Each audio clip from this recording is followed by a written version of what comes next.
Hi folks, and welcome to another round of Retro Zapping, the show about video games that came out when people that are almost old enough to have had to get up just to change the TV channel, but not quite old enough. Not quite old enough for that. This week, we're going to be talking about a game called Global Effect. As you can see, it is a rather old game. Early 90s, as a matter of fact. It came out at a time which was a flourishing market for turn-based strategy games. Or at least a top-down view on real-time but pausable games. And this is one such offering. However, this one comes with a twist, and a serious twist at that, because it is not only a strategy game, but also an ecological game, and you're going to see why. We're going to create a game, a single-player game, not a particular scenario, though those are interesting, but one made by ourselves. We're going to choose mineral richness, oil richness, material availability, volcanic activity, temperature, and about the incidence of coniferous and non-coniferous vegetation. This will influence the availability of resources, but also the climatic conditions of the game. And did I say it was old? Who remembers these copyright protections? Come on. Those were the days. You had to go look at the manual to get past the code-breaking steps. So here we are. A rather busy interface, and one that has little to no text, meaning that if you didn't have the manual on hand, you were in for a lot of trial and error. The left side, you might see that there is a bar with a blue light that just keeps going down. That is the amount of power or resources we have at our disposal. You might have noticed just moving the map uses those resources. This is really a game about efficiency. Minimum actions for maximum output or results. Because, as with everything in the real world, in Global Effect, everything has a cost. Every advantage has a disadvantage. Everything you build costs resources, and diminishes the opportunity to build something else because you might have better invested those resources elsewhere, and resources are hard to come by.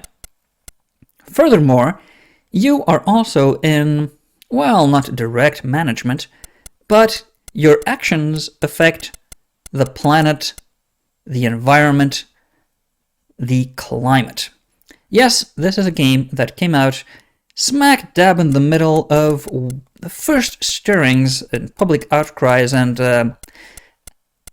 when most people were made aware of a thing called climate change. And not so much, climate change over time, which has always been an occurrence over the Earth's history, but man-made climate change, happening at a supremely, extraordinarily more rapid pace than any other change. And in this game, you manage that. So you can use your power to develop your civilization, as it were, to check out the different reports you've got here. We don't have power for many of these, but these environmental reports, if your civilization was a bit more advanced than what we've got right now, just the first steps, the first stumbles into the world, we would be able to check out CO2 levels, the ozone layer, and so on.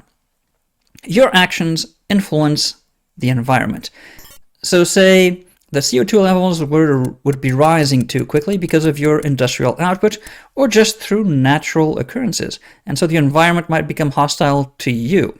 deadly to humanity, in fact. You might invest, instead of building more housing or farms or power facilities, you might invest in planting forests. And that would work. The game models CO2 production, as in when you burn fossil fuels, and when there are natural phenomena, when there's natural phenomena that releases CO2, but also natural phenomena that captures CO2. That is just one example. Another aspect to take into account with this game is different types of terrain.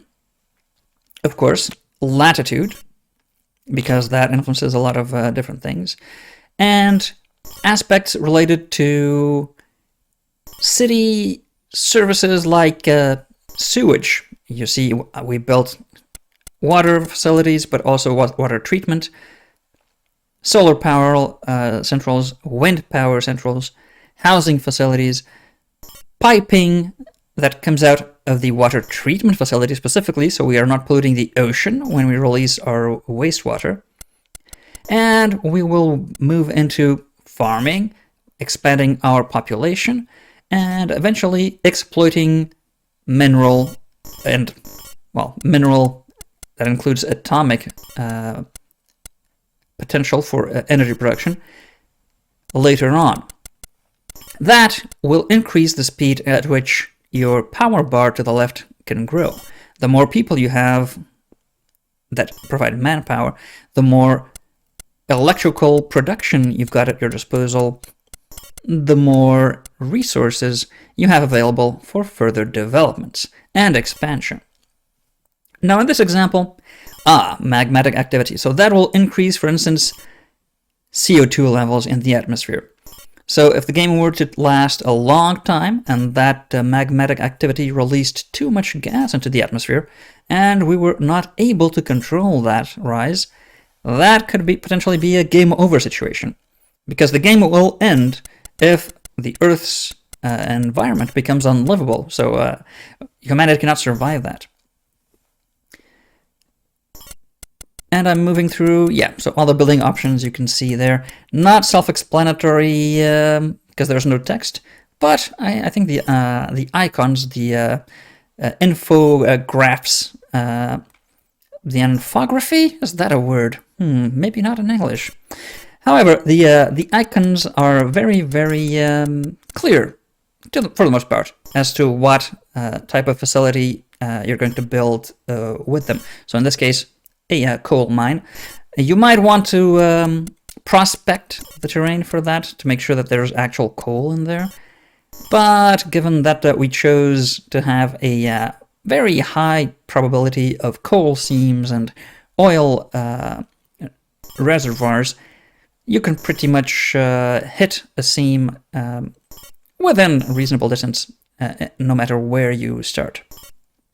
Now this scenario is a single-player scenario, but this game, as you might have seen in the beginning, has different scenarios you can play, including versus another human player, or against the AI.